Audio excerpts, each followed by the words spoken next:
Ako'y may nakilala, siya ay simpleng babae. Wala akong masay, pati ako kanyang nadali.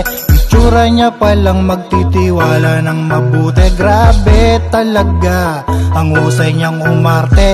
Akala ko noon Maria Clarang binibini, at nang isang gabi di na siya mapakali. She is invite me sa kanila may party. Ako tuloy nag-iisip, nagtataka.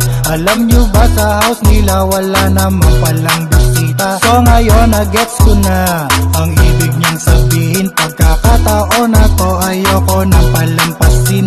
And then sa kwarto hinatak niya ako.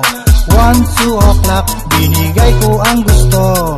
Believe ako sa girl na to, masyadong malakas. Di ko siya maawat, gusto niya nang haharas. Kaya si hombre ngayon di makatakas. Ako ay nabigani sa taglay mong ganda, pero hindi ko akalain na ganun ka pala.